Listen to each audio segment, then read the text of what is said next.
Protecting homes and businesses from the whims of nature, you need more than just quality materials. You require RiverLand Roofing. Licensed, insured, and certified, RiverLand Roofing offers not only the assurance of excellence, but a tailored approach to your unique structural needs and budget. To learn more about what RiverLand Roofing can do for you and the community, call them at 662-644-4297 or visit riverlandroofing.com. You're locked into Talk of Champions, an Ole Miss sports podcast with Ben Garrett and Billy Embody of the Ole Miss Spirit. Welcome in, ladies and gentlemen, to another edition of Talk of Champions. I'm Billy Embody. That is Ben Garrett. Just being, are you antagonizing all of our listeners by having that background behind you, buddy, or what? No, I call it my mobile, RiverLand Roofing studio, which is really just my computer sitting on top of a huge box of Sam's Little Bites blueberry muffins for the beach, right?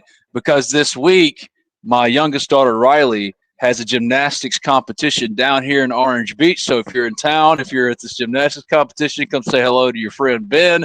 I will be there. The show rolls on. The RiverLand Roofing Studios is wherever Ben Garrett is. So here I am in the RiverLand Roofing Studios. No little house up top, but beautiful, beautiful ocean water behind me. Enjoy it with me because it's a nice little, blessing that I'm relishing in right now. Yeah, I got to come down here. I tell you, it's true, Bill. We've got it all wrong. Now, I love what we do. We have an incredible job. I love our website, the Ole Miss Spirit, OleMissSpirit.com, and Fleet of On 3. Thank you to RiverLand Roofing, RiverlandRoofing.com for supporting us, RiverlandRoofing.com, 662-644-4297. But if we really, really wanted to make money, truly wanted to make money, we should be putting on our own, gymnastics competition. Call it Ben and Bill's, victory or something, because I'm telling you, nothing is a bigger racket. $25 a head.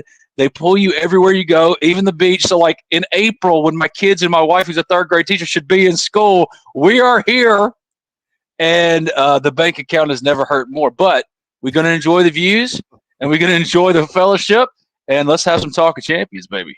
Well, all right. It's Masters Week, so an incredible week. You're getting to spend it down there, which is really, really nice. I did my bachelor party down in Orange Beach. So we did a big house. I don't know if the ban is still in effect for our group, but we tore up the Floribama a little bit.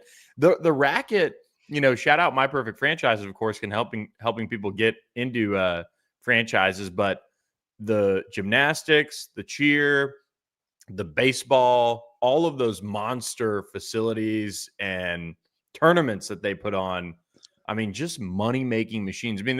It's been a national thing over the last probably 5-10 years where they built up these insane complexes. You're talking 50 soccer fields. If you've ever been to just outside of Atlanta, I think it's Swanee, but I could be totally off on that, getting my names of my towns wrong around there. But they always used to host the Under Armour basketball tournament up there.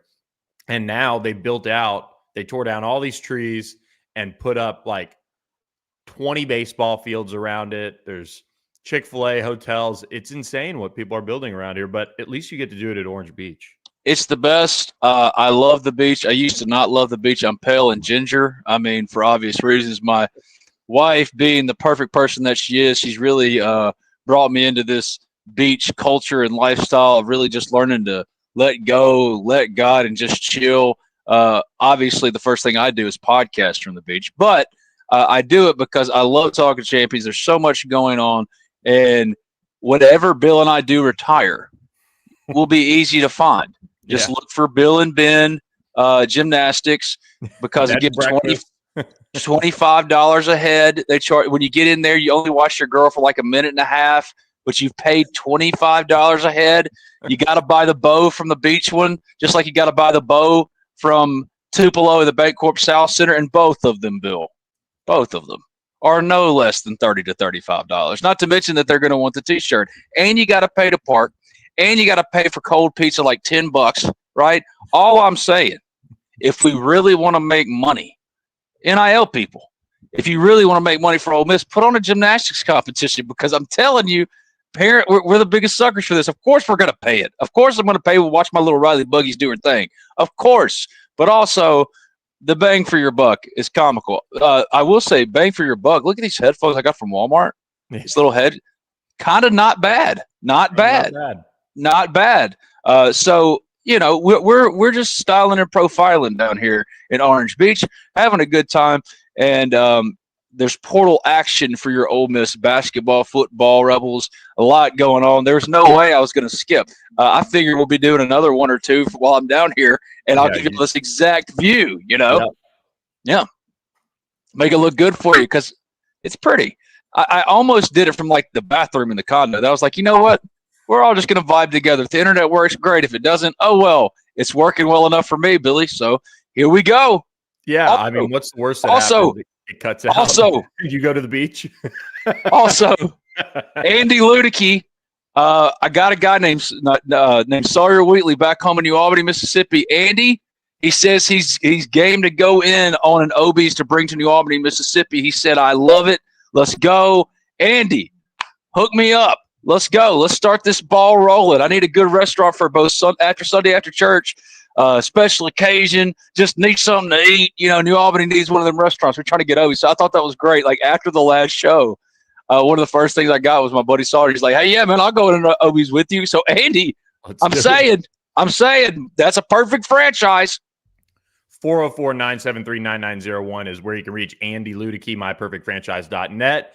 All right, Ben, we've made people either turn it off looking at your view or wait long enough. Let's jump into the portal buzz that is going on with Ole Miss, both on the basketball and football side of things.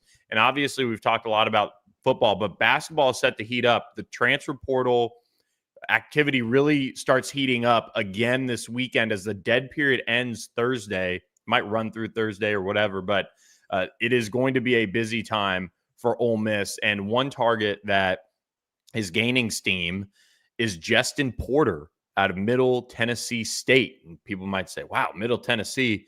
But this dude's a player. You broke him down on the Ole Miss Spirit, OleMissSpirit.com. This is now a time where Chris Beard and his staff, now that Pop Isaacs has gone to Houston, that whole drama is over.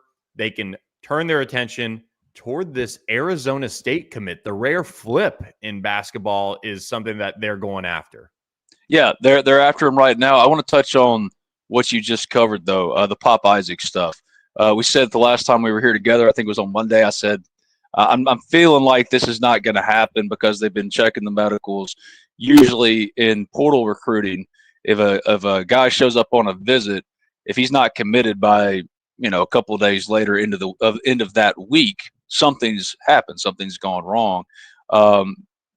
Because typically, these guys don't have time to waste time. They don't have time to just go on a visit, enjoy themselves in Oxford, Mississippi, turn around and go to the next place for a long course of time. This is not typical recruiting. So Pop Isaacs, when he didn't commit and the days drug on, even though there's a premature report out there that he had committed, it was trending that way. He played for Mark Adams, Ole Miss assistant at Texas Tech, but the medicals everything I could tell, the medicals just weren't what Ole Miss needed them to be to feel comfortable with it, because these are high stakes gambles you're making. You're risking a lot, both monetarily and roster space wise, in a culture where you got to deliver right here and now. Because if you don't, not just coaches, players, they'll replace you as quickly as they brought you in. So Ole Miss, with the dollar number that Pop Isaacs reached, I guess determined that wasn't a great fit.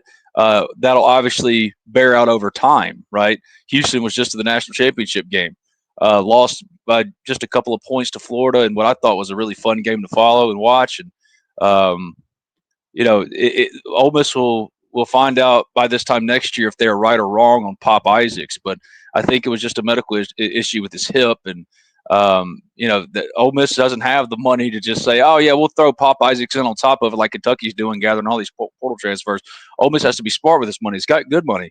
Was a top 5 NIL spender in basketball last year, but it has to make harder decisions. So the Pop Isaacs thing, at least from my vantage point, seems like one of those hard decisions, but it does kind of crystallize what Ole Miss is looking for. They want a lead guard. I'm not saying that necessarily Justin Porter is that replacement for Pop Isaacs in the commitment class, and then Sean Padula is a lead guard. But this is a player that can impact winning for Ole Miss basketball. It kind of fits what Chris Beard loves, a very experienced player. He has 1 year of eligibility remaining.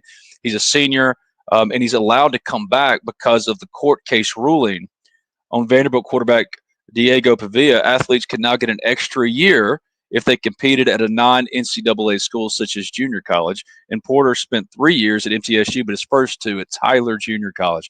So he gets another year because of that ruling. Again, fits the profile of how Chris Beard builds out his rosters in terms of finding experienced veteran players. Reports circulated over the last couple of days he committed to Arizona State. All I know is that Ole Miss is after him. I know that Ole Miss is talking to him and working to, quote, flip him if he's really committed. How committed is a commitment in the year of our Lord 2025 anyway, Bill? But, Ole Miss is working on Porter, and they're not going to stop there. Obviously, Corey Chest was a good start. Malik Dia was some rocket fuel to the roster build. Tyler Jordan, Patton Pinkins, the 2 4-star top 100 prospects that they signed in the fall, they like a lot. Eduardo Klofke stepping into a starting role, but you have to start building out, not just replacing the big guys like a Sean Padula, but Davin Barnes, who was the guy at Sam Houston State, came to Ole Miss and filled a role and was instrumental for Ole Miss, especially late in the season as they made the run to the Sweet 16. I feel like a Jakari Porter could be Justin Porter, could be a lot like that in terms of not necessarily a glue guy, but one that could step in and run this system from whatever role is called upon him because of his experience, because of his versatility, because of his size. But he's, again, not going to be the only thing that pops off. Ole Miss has a lot of balls in the air right now, a number of different players they're in on. Kansas State transfer Brendan Halston is a player that Ole Miss has reached out to. Cincinnati forward Dylan Mitchell entered the portal on Tuesday.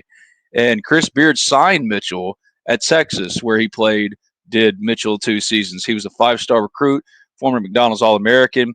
Other targets we've heard, Augusta Casilla visited from Butler. Jaron Pierre from Jacksonville State, I think he was Sun Belt Player of the Year, and Ole Miss would love to have that kid. Problem is Big Blue's collecting folks. They're splurging this offseason, and that seems trending more and more towards Kentucky. Corey Washington from Wichita State. The one that's really interesting to me that I'm really following is Tayton Connerway from Troy, because I've just heard a lot of good things, not only about him, but about the potential fit with Ole Miss. So those are some names and kind of what's going on right now. It's a busy time, and I know a lot of Ole Miss fans are like, Ole Miss has started slow or they're missing on certain guys. I don't think that to be the case at all. Again, this is speed dating. You don't really worry about who you miss. You just keep going on to the next, and just try to fill it out that way. And I think Caleb Sailors on Twitter made a good point. This time last year, Ole Miss didn't have Malik Dia committed, didn't have Sean Padula committed, didn't have Dre Davis committed, and imagine what that team this year would have been like without them. So patience is required. This first flurry of dropping bags and crazy activity, it's going to slow down a little bit.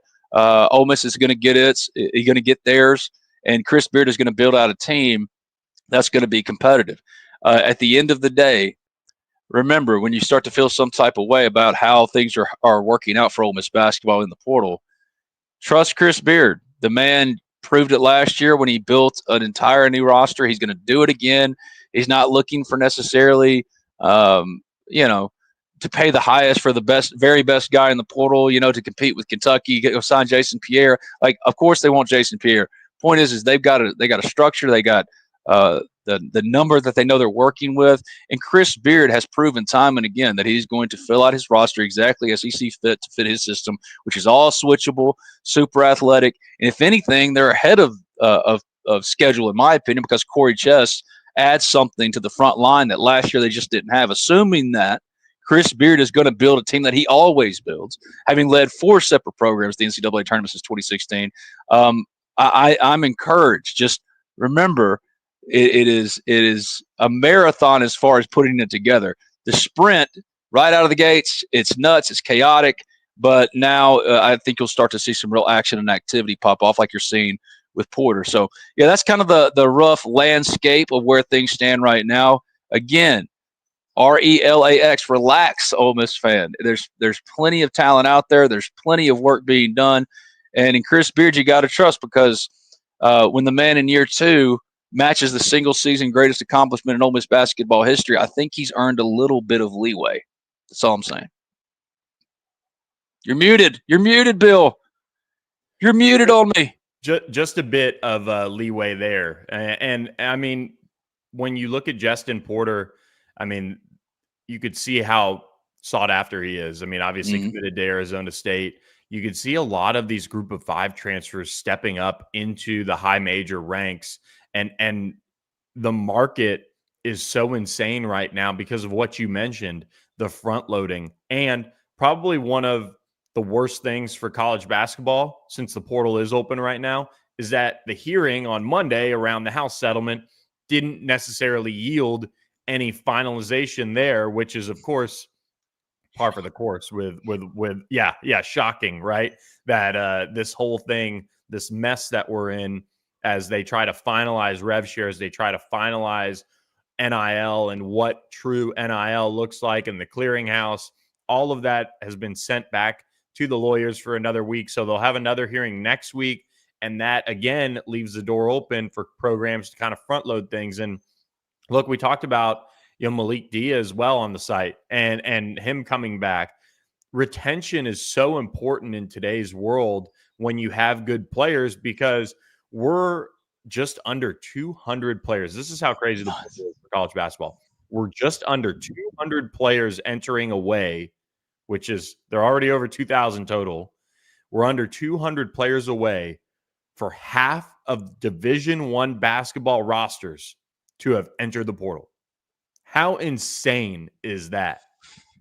That's absolutely nuts. You dropped that one on me. That is nuts. Of course, the case hearing on Monday didn't really yield anything as far as putting guardrails in place or giving anybody answers of how to guide through all this, right? I mean, Lane Kiffin was asked about it during his press conference on Monday, and it was a good question, and all Lane could offer up was a bunch of word salad, because I don't even think the coaches – I think Lane understands the climate better than most people, but I'm just saying I don't think any coaches have a full grasp and understanding, none of us do, about what is allowed, what's not allowed, what's the best strategy, what you're recruiting to, what you're recruiting from. It's a chaotic thing, and that's why the old temperament that you, the Ole Miss fan, used to have about recruiting and how recruiting schedules operated, throw them completely out the window. I've seen some stuff on the Ole Miss Spirit, OleMissSpirit.com, and Affiliate of On 3, the website that both Bill and I write for. I've seen some stuff about how, hey, where's the basketball portal updates? To which I'm like, guys, we've had basketball portal updates all day, every day since this thing opened up. The difference is no longer can you just put them in a thread and have a running thread, because without any context whatsoever. Our stories are tidbits. That's what the paywall is for. Always be tuned into what we're like. When we bring up portal targets to know, we bring up visit stuff to know. Inside that is not just, hey, so-and-so is visiting on Saturday. Inside that is also a full breakdown and understanding of where things stand and where Ole Miss is going and all this kind of stuff, because you have to add that layer to it. It's become so jumbled and so friggin' chaotic, right? I mean, the old days just, okay, so Ole Miss reached out to so-and-so. That doesn't mean anything if you can't contextualize. Ole Miss is going to reach out to anybody of substance in the portal right now, but who's visiting and who their options are, who they've had Zoom meetings with, all that other stuff can't really be added. So my point is, this is a new world. 2,000 and something, half of Division I basketball. This isn't even free agency. This isn't even free agency. This is just everybody for themselves. Everybody. Fans, players, coaches, media, everybody for yourselves. And it's not getting changed anytime soon. But Ole Miss has thrived in this, frustrating as it's been, has thrived in this because what was the only thing that ever set Ole Miss back from recruiting like everybody else? Money? Oh, because you say we can't do it because we little Ole Miss? Oh, money? Now Ole Miss don't care. Ole Miss just pays the going rate and can raise that money. The problem is that it's untenable. It's unsustainable for everybody, not just Ole Miss. I mean, at some point, somebody's going to go, why are you paying $2.5 million when the 15th man on the bench of the Suns is making like $550 a year? You know what I mean? None of this makes sense. Imagine if free agency opened up in the NFL for wild card weekend. None of this makes any sense. And the people who were put in place that we called incompetent all those years when they were, picking and choosing with their enforcement stuff and the cases they pursue, we said they were incompetent. They are making it clearer every day that they never had competence about them, but they had no problem taking your money, right? So that is nuts. You just dropped that one on me. I was not ready for that. Half. Yeah, almost half. Where probably is, by end of the weekend, I would imagine. Another. It's like 147 or something. We're that far off. Not far at all in the grand scheme of things. What has happened to the sport? Like, I love college sports. I love them. I used to love them for a different reason, but I've always been a huge and top proponent yelling from the rooftops, pay the players. I've seen it from the worst of things. Like, I've seen a player who used to get that crappy little check, a stimulus check they'd get every month, which was like $1,000, and they got real life issues, man. They got girlfriends and extracurricular stuff and academic requirements, everything you can imagine with just the typical college experience. So of course they didn't take their $1,000 and go use it at the training table at the grill at 1810. They would fill the back of their car up with Wendy's and McDonald's and all that. I've seen what not having the have-nots for the players, the underpaid labor force. I've seen what it's done to players and also hurt the program too, because you don't want that player filling up his tank with all that nonsense. So I've always been a huge proponent of that bill, and I'm still for it. All those things. I'm never going to change that. If Dabo can go make $12 million, then hell yeah, let Jamin Brakefield make his scratch on his last year at Ole Miss, leading them to the Sweet 16, being that iconic player for Ole Miss. Of course, let him go make money off. This is his best earning potential. However, where are the adults? Where are the adults? No, none of the adults care. Like they don't. We can yell it from the rooftops. I can yell it from the beach, right? But at the end of the day,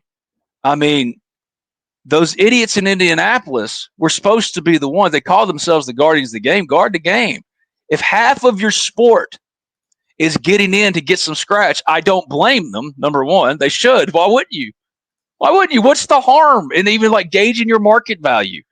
I respect Tyler Banks, the Ole Miss 3-year linebacker, who waited his turn, got to this point. He is rare, and Lane brought him up earlier this week at spring practice. Said Tyler's a rare guy. There is some benefit to the student athlete, the experience of not hopping around. But at the end of the day, the thing that stuck out the most is Lane said they're all going for the money first. Tyler didn't necessarily. He stayed. He's more of a traditional rarity oddity. Point of all that is, it's not like the money, both good and bad. The bad is it's taking away from the experience we all grew up and loved. Yeah. Right. It's taken away from the player's experience and attachment to a school, feeling a need to be in the community, feeling a need to be us versus them. Right. If you're just hired guns, you lose some of the soul of college sports. And that is insane to me. I knew it was bad. We used to scoff and oh man, 700 kids have gotten to the portal. Now you're over 2,000 and no one blinks an eye. Yeah. Because Phil's small town in Mississippi and no one blinks an eye. That is nuts. I have covered that way too much. I'm sorry. But goodness. Well, no matter who's on the floor for Ole Miss, make sure you look the part out there while you're watching them. And that's why we want to mention our new friends at College Corner. Appreciate College Corner for partnering with us to get Ole Miss fans all hooked up in the latest gear.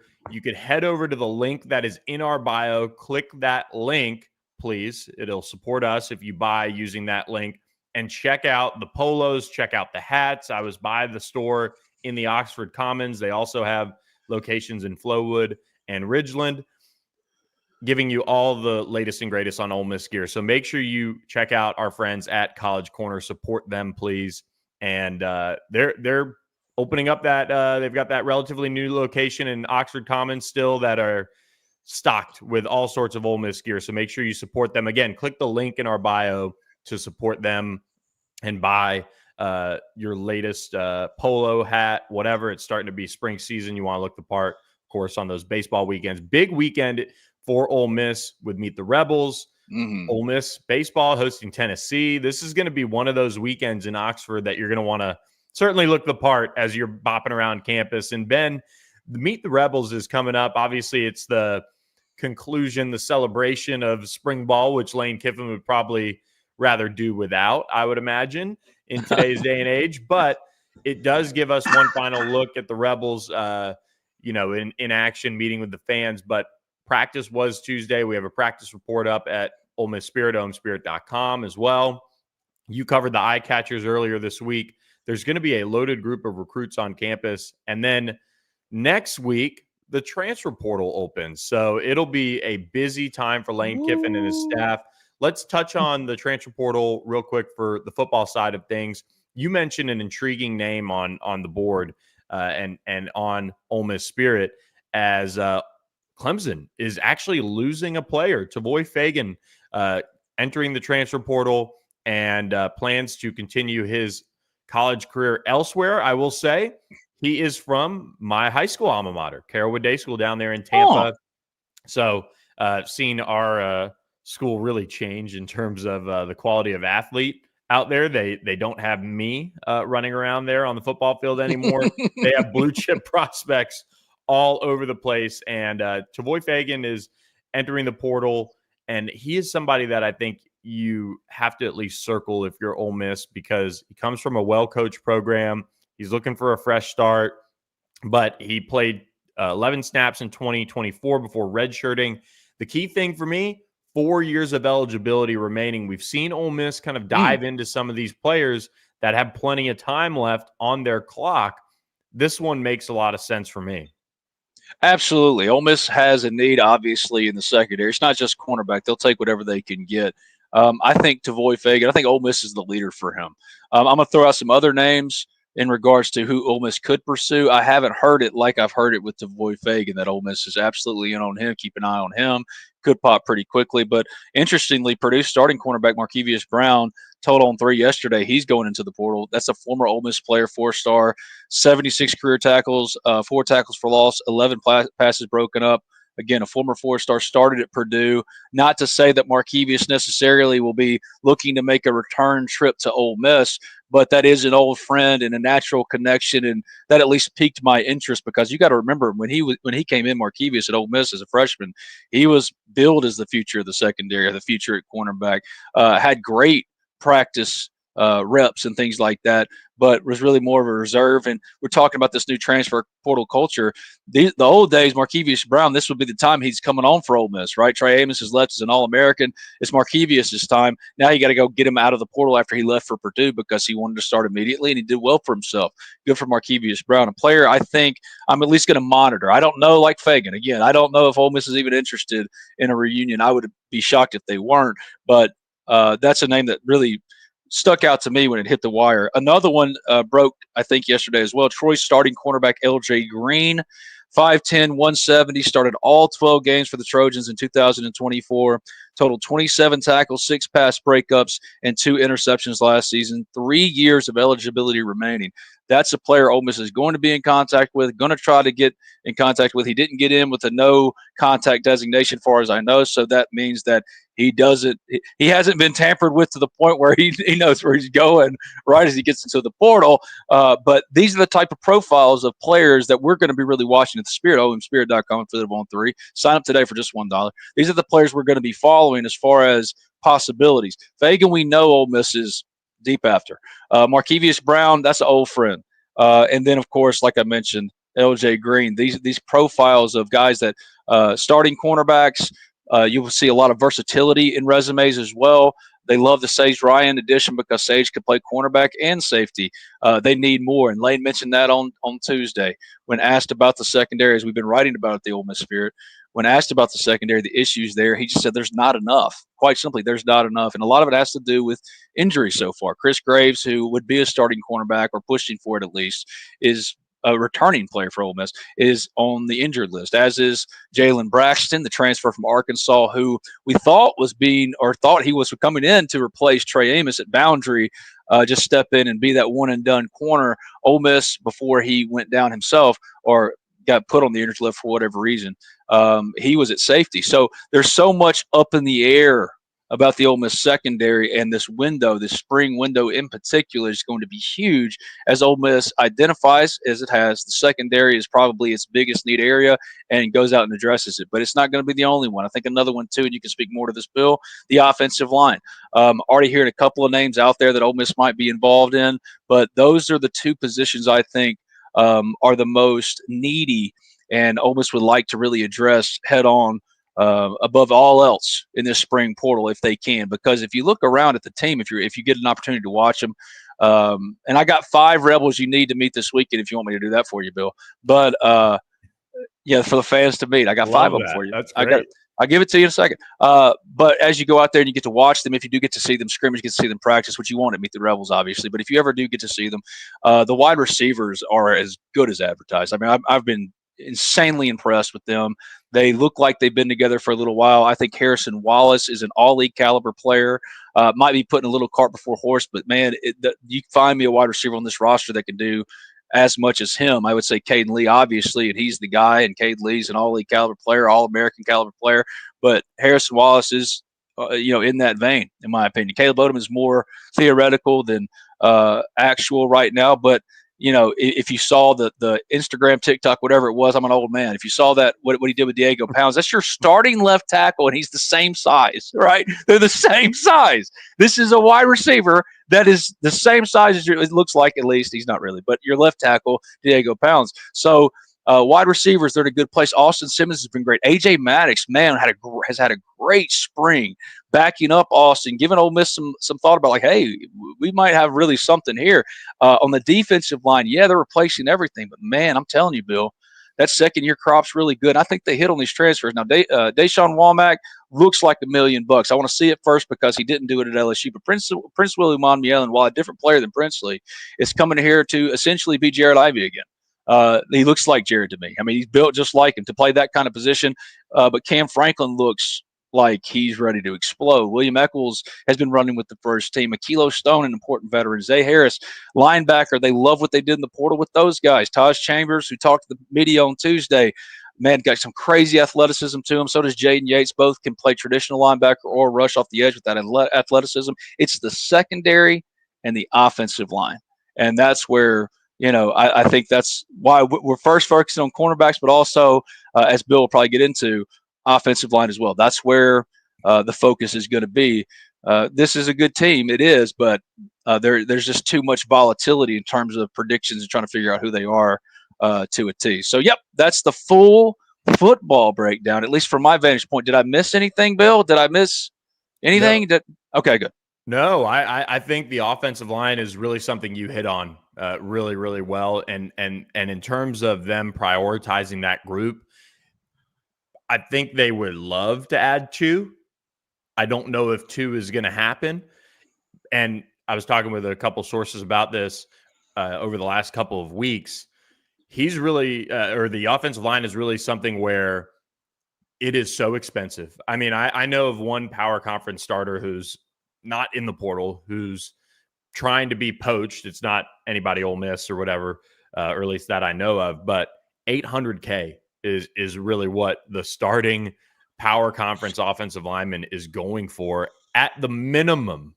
That's just before they even get in the portal and they start taking visits and agents get involved and really do what they're paid to do at this day and age. But that's why Ole Miss, you're seeing them target some junior college offensive linemen as well. They've got a couple that are going to be coming in over the next several weeks to take visits and things like that. So stay tuned to the site for that. But they have to find ways to address the position from a depth perspective, because we saw early in spring, Bryson Sanders was not out there, and Patrick Kuda stepped in at center. We've covered that well.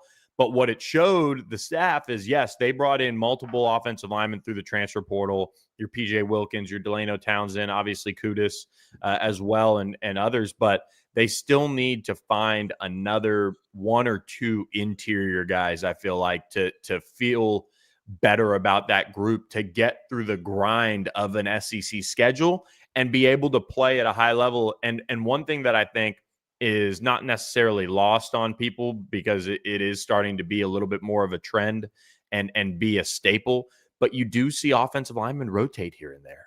and they keep them fresh. And there's this desire, especially among the upper echelon programs, to have a true, let's say, 8 guys that can play and that they can trust out there, because so-and-so at 100% might be your starter, but if he drops down to 75% because he's gassed, up tempo offense, all of those things, you might want to rotate in another player on another drive to kind of give him a breather, get his legs back under him a little bit, maybe even watch from the sidelines and kind of see what's going on, stand there with John Garrison and take it in.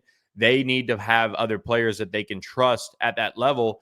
And if not, you're going to see then a Devin Harper have a need to have a huge offseason summer and get ready to maybe assume that type of a role along the interior for Ole Miss. And obviously he's highly touted. He is one of the better offensive linemen that Ole Miss has signed in recent memory, but you still are relying on a true freshman, which is not necessarily a good thing to have somebody play, let's say, meaningful snaps every game.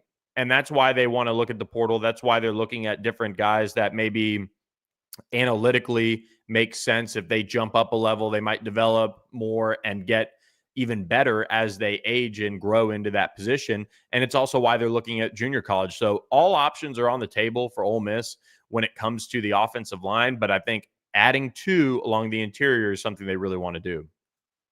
Absolutely. And you brought up a great point that has to be touched on some more. You're talking about Harper, but the need for other guys then to step up to get some emergence from some highly ranked guys. John Wayne Oliver is already assuming some of that for Ole Miss in spring practice right now. Young cat who they loved coming out of high school. You haven't seen him yet, but now he's already getting some run with the first team. And that's kind of what Billy is speaking to, they need numbers. That's the biggest thing I can tell. Yes, you want impact in everywhere you go, but the number you threw me again. These numbers are nuts, Bill. 850K is where it starts. Where are the adults in the room? But John Wayne Oliver is a good example of what Bill is getting at here. Guys stepping up and assuming those roles. And, that was an interesting note because I wasn't at practice on Tuesday driving down here to Orange Beach for the Tallahatchie Hot Shots. No doubt taking home the banner back to New Albany, Mississippi. We're doing it. Fire me up. I don't understand the scoring of gymnastics. If anybody does, please tell me because I really want to understand what I'm watching outside of just turning around to the judges every time he's going, hey, that's a dub. That's a dub. Ask Brad Sheffield, Ole Miss Football SND. He spotted me in like another town because he was at one of these things and heard, that's a dub. That'll be your friendly neighborhood Ginger Shrek. Holler at me if you're down here. But, John Wayne Oliver, that stuck out to me from Chuck's practice report, which is the best practice report anywhere on the internet. Like, it's still the best. It was the best when I was coming up. It's still the best. Chuck Ronzaville writing a practice report for the Ole Miss Spirit. It doesn't get any better. It's behind a paywall, so sign up for $1, and you'll read about this kind of stuff like a John Wayne Oliver and other players. Like, he's got a great note on Keywan Lacey. He has a great note on John Bowl, who he saw at the Manning Center, the basketball player who got into the portal. And at these days, he's like, are you coming back to Ole Miss? You're still here. He's like, nope, not coming back. As he's standing in the Manning Center. It's just bizarro world, but that's a really great point, man. I'm really excited. Like, that really excited me as far as other things like Rebels to Meet the Rebels, John Wayne Oliver. I mean, that's a player that seems like he's really trying to take a step. So that was a great point you made, man. Look at you. Not that he doesn't always make good points, but like, that was real. That one stuck out to me because it got us to the John Wayne thing. Because that was, by the way, John Wayne Oliver, top tier, all-time name team. Yep. All-time name team. John Wayne Oliver, hell yeah. He sounds like he should be coming off the turnbuckle, bro. Yeah, I mean, he sounds like Cowboy movie. Yeah, or put him in a squared circle. He's the tag team partner of one Stone Cold Steve Austin. It's John Wayne Oliver. I mean, come on. That's amazing. There is also some key recruits that are going to be in town as well for Meet the Rebels. So make sure you are signed up for just $1 on the Ole Miss Spirit, of course. But do want to drop one name that I think is somebody that I don't know if commit watch is the right word because I still think he probably takes official visits, but 4-star defensive lineman Danny Beal is expected to be back. And I dropped a bunch of names on the site this morning right as we were kicking off this podcast. Make sure you guys check it out. But Danny Beal is the number one player in Arkansas. He's somebody that Randall Joyner's been after for a long, long time. He's visited a bunch. He keeps a relatively low profile on recruiting, doesn't really do many interviews and things like that. But from what I've gathered, at least, and this is kind of the hard part with some of these guys that keep it under the radar, from what I've gathered, Ole Miss is probably the team to beat. In-state Arkansas has obviously got, I don't want to say issues, but they have their own questions about the future of that program as Sam Pittman enters a pivotal season. But you also have the who's who after him. I mean, he has so many programs trying to get him on board, but that proximity to Cross County, where he goes to high school in Wynne, Arkansas, it's not that far. It's kind of like having an in-state option in a sense with Ole Miss coming after him, and they've done a really nice job getting him on campus. I think this will be his third trip to Oxford this year alone, so that's a pretty good sign. I would imagine he's got an official visit set. He just hasn't really said it, but this is somebody that they would love to get on board. And when you're looking at the defensive line haul for Randall Joyner, he's got his hooks in on some big-time prospects. Danny Beal is one of those guys who's going to be in town this weekend, and things are just – they keep moving in the right direction here, and I really like that they're getting him back to see the community. I think that's something that recruits really hone in on too when it comes to Oxford. And they, other programs, other cities, might fit other guys better, but the community is going to be out in full force for Meet the Rebels. And I think with the recruits that are coming to campus, it's going to be a really nice showcase for Lane Kiffin's program. And then one other name that is going to be back in town is somebody that I had in my recent class prediction piece as well. And that's Reese Wise, the quarterback out of Austin Westlake over there in Texas. 3-star quarterback. He's somebody that I could see being as the second quarterback in this class with somebody like Landon Duckworth, who we feel like Ole Miss is in the prime position to land. Reese Wise will be back in town. He's got an official visit set for Arizona this summer as well as Ole Miss. So he's coming back. He really likes the vibes in Oxford, and I think he'd be comfortable sitting and waiting his turn as well, which as they try to rebuild the depth of this quarterback room in a sense, Reese Wise, Landon Duckworth, you've got to take 2 in this class. Reese Wise is shaping up to be one to keep an eye on for sure. That one makes more sense than saying, yeah, we're going to get Ryder Lions and, Landon Duckworth. Of course, you take those swings, right? But Reese Wise, pair him with Landon Duckworth. I got to say this, Bill. I need Landon Duckworth to happen for a number of reasons, not the least of which we've been saying this is going to happen for a little while now. It still feels like it's trending that way. You got Steve Wilfong, on 3 National recruiting reporter coming out and saying, I feel like that's trending toward Ole Miss. So all signs point towards, but it's recruiting. We don't know, we don't know for sure, but we can tell you what we think we know. And what we think we know is that Ole Miss and Landon Duckworth is going to happen. If it does happen, and if he becomes a good player at Ole Miss, and you and I, when we're still doing Talk of Champions, covering him when he's the starting quarterback, taking over for whoever it might be, Austin Simmons, AJ Maddox, whatever, can we please tie in Mighty Ducks as much as possible? Oh, yeah. And a Ducks Unlimited deal, too. Which is very Ole Miss. And, yes, you do that, but I want corny. I want quack. I want flying V. I want the full thing. I've got my Charlie jersey that I can wear out there. You know what I mean? I want to get Emilio Estevez doing the hottie toddy. I'm just saying there are ideas aplenty if we lean into 90s nostalgia, which we're the adults now. So you got to make us feel nostalgic, right? You got to get us out there. The Mighty Ducks, quack, quack, Landon Duckworth, but Reese Wise, that's a big visitor, man, and a good player. The one thing you showed, what was the first player you showed? I've already slipped. Danny Beal. Danny Beal. Sorry. Thank you. Danny Beal. You look at his rankings, he's a top 120 prospect, I think everywhere except on 3. Cody Belair and the rest of my recruiting scouting guys. We get the Ole Miss now. Come on now, give us an Ole Miss bump. Old days in the recruiting industry, we knew that Alabama was there was an Alabama bump, right? Like Shannon Terry, I love you to death. You're my guy. I mean, Shannon, you going to deny there was an Alabama bump at one point? No, even Timmy Watts wouldn't do it either, Bill. He wouldn't. He'd tell you there was a Bama bump. Can I get a little for my guy, for Bill? Let's give him an Ole Miss bump. Look at it. Look at the other rankings. What are we doing? He's not a 3-star, especially with that offer sheet. That's nuts. He's going to be a good college football player. That is for sure in my mind. And I like, this is something that I've picked up. So we've been to a few camps this spring, been 7-on-7.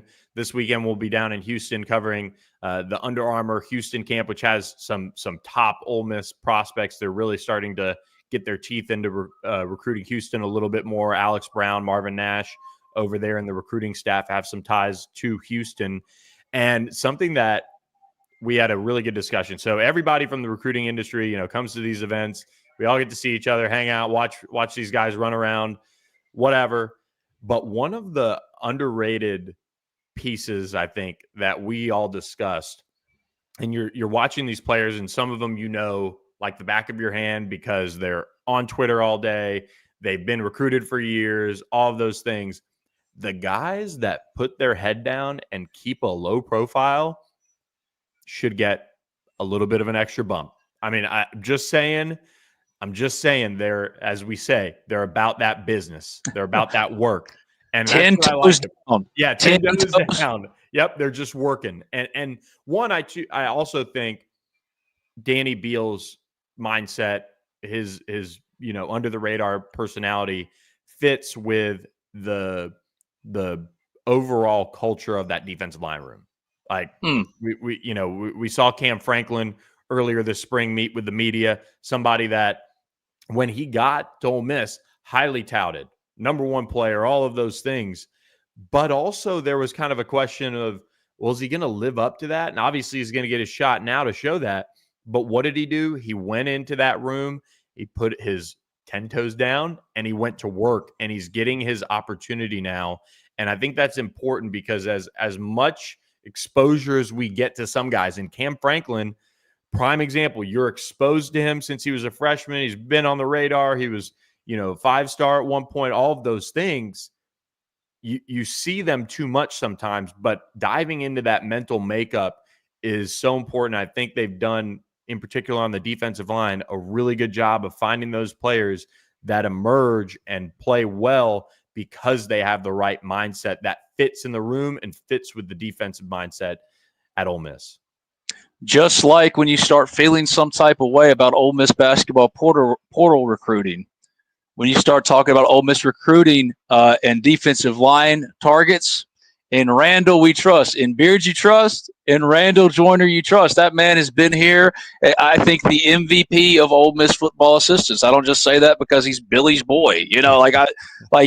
He's legitimately brought more talent in consistently and recruited at a level that is enviable to his contemporaries. So, when he puts his claws in, I don't care that On3 has him as a 3-star. That's just me messing with our friends. That's just me playing with Shannon and all them, Timmy. They've heard this for years.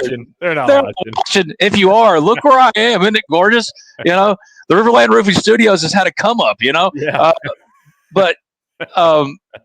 Like Randall Joyner, man, that he's been so instrumental for how Ole Miss and Lane Kiffin have built this out because it's really been from the inside out.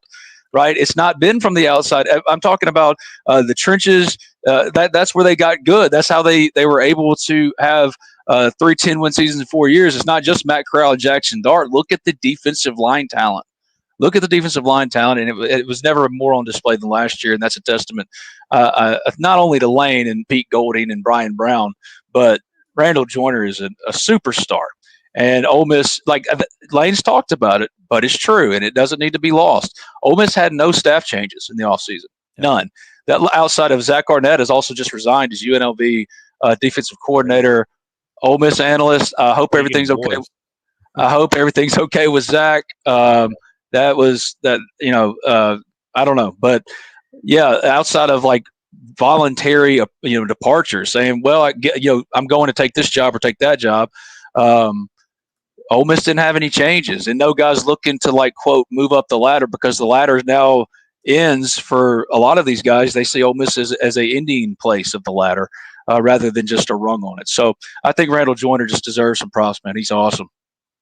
Yeah, I mean, tough to argue with any of that, right? I mean, the way they played, and that this is where, as much as we talk about the secondary needing so much help, and they do, and I think as we they get into fall camp eventually and the season unfolds, maybe some guys, really emerge. I think the Washington State transfer, which we're still Capina, right?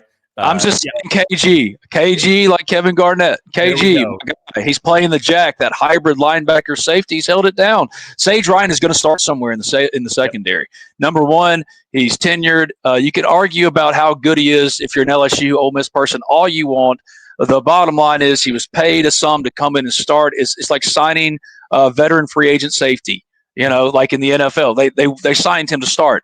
He's going to start some way. Jalen Braxton's going to start somewhere, probably at safety. So those three transfers as the three safety spots, all of a sudden you're like, oh, that makes some sense. It's just TJ Banks, you don't know what you got. You're hoping it's this year. Cedric Beavers, who was a former 4-star. I'm really curious about him. He's one of my other guys to meet the Rebels. Here's my thing about Cedric Beavers. Highly ranked player coming out of JUCO. You know how this used to be with JUCO players. You always said, well, the first year, don't even worry about it. The second year is when JUCOs in the old days would explode and become the players that you thought you were getting. Wayne Dorsey did this, my guy who's now working for Freeze, on staff with Freeze at Auburn. Wayne Dorsey, 5-star, number one JUCO in the country, Mississippi Gulf Coast Community College, came in to start as they did. You went and signed JUCOs, not to sit, to start. Just like you're doing now with transfer guys like Sage Ryan, Jalen Braxton, KG, they're starting somewhere, right? But Cedric Beavers gets lost when in the old days he'd be the one that, of course this is his time, right? Of course Cedric Beavers. It wouldn't be a surprise that Cedric Beavers, you're like, where has this guy been? He's only been here a year. And in the old days, that first year was just a punt year because JUCOs, they take this time to transition and that. But then in that next year, you're getting a really good dude. You're getting a dude.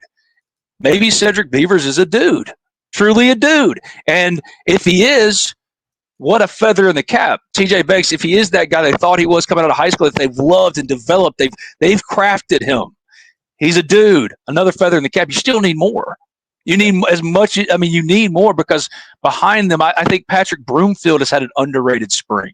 Yep. But he weighs 150 pounds. Yeah, that's tough. He's 150 pounds. So it's just you can start to pick it apart like that. There's just not the assurances that a team that believes it's going to contend, whether you think they're going to contend or not, is immaterial. A team that believes truly that they're going to contend, they need more. If this were any other Ole Miss year, you're like, oh, well, the boys, they're going to give it their all this year, and you'd expect 7 to 8 wins. They don't expect that. They expect to contend for 10, just like they've done every single year for the last 3 out of the last 4. If that makes sense. So Cedric Beavers might be a guy, and he's another one of Ben's 5, Rebels to meet the Rebels on Saturday. There you go. I've given you 2: John Wayne Oliver, Cedric Beavers, because of course you're going to go meet Austin Simmons. Yeah, right? Wait in line. Yeah, of course you're going to go meet Caleb Odom, and you're going to go meet Trey Wallace, Harrison Wallace, and he wants to be called Harrison Wallace. Of course you're going to go meet these guys. I'm going to give you guys that you should meet that could become, legit dudes that. Not necessarily all-time favorites, but heck, did you know who Cody Pruitt was, right? Did you know who Mike Hilton was? Guys that become incredible Ole Miss Rebels and, stand the test of time. 2 of them would be Cedric Beavers, who I think has a shot. I really do. And he didn't emerge for the first team until last week, and then now John Wayne Oliver because, number one, all-name team.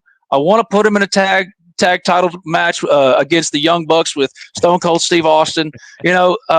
Those are 2 that you definitely need to meet. Maybe we do the rest of them on another show. I don't know. It's up to Bill. He's driving this train because I'm chilling on vacation. Yeah, I mean, you're just who's got it better than me? No, but as we wrap up here, you got to give like the actual view. I feel like if your laptop can handle it, nice. Pretty. You're living. They've got the chairs down there. Oh yeah, and the beautiful thing is there's nobody here. Yeah. It's April. Everyone is in school, as my wife and children are supposed to be. I love them. We don't complain or make fun of God's blessings. We say thank you. So I'm thankful for it. And I'm also thankful that I get to go down there and, walk around in my pale glory, without thinking somebody's going, oh my God, so what is blocking out the sun? That the beach is a great time to just make some calls to some people that know some things and find out what our subscribers need to know at the Ole Miss Spirit. OhmSpirit.com. Just $1 to sign up. RiverLand Roofing. Look, that roof over your head right now is pretty nice, but we'll be excited when you're back in the RiverLand Roofing studio, at least for you. Everybody, thanks for listening to this edition of Talk of Champions Live. We're going to do it again Hope the weather is just as good as it was for Ben Garrett today, and that the internet cooperates. So, Ben, any parting words of wisdom before we shut it down? My thanks to B&A Bank. I was going to say B&A Ben's 5. I'll start doing Ben's 5 whenever Billy just calls me. Hey, Ben, give me 5 guys to watch the spring football. Give me 5 transfer targets.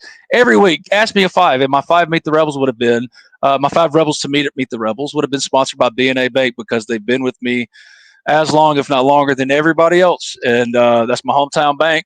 Got much love for them. They're sponsoring, one of the sponsors for the Tallahatchie Hot Shots, who are here in Orange Beach, where your boy Ben is about to go blot out some sun for about an hour until I got to go write, some Ole Miss fun stuff, because that's what we do every day. Just because I get to come to the beach to go to work doesn't mean I don't work. We always working. That's what the Ole Miss Spirit is for. Come visit us, man. I would love to talk to you about anything and everything Ole Miss. Is an Ole Miss safe haven for Ole Miss sports. That's all we want to talk about. Come hang out with us at the Ole Miss Spirit, OleMissSpirit.com, and fill it all through. But I'll be on the beach as I'm posting. Love it. Good for you, Ben Garrett. You deserve it. Hope everybody has a great day. Enjoy the Masters as well. We'll be talking about it a little bit, I'm sure, this week on the show. So we'll catch you guys with another edition of Live Talk of Champions later this week. For Ben Garrett, I'm Billy Embody. We'll catch you guys next time.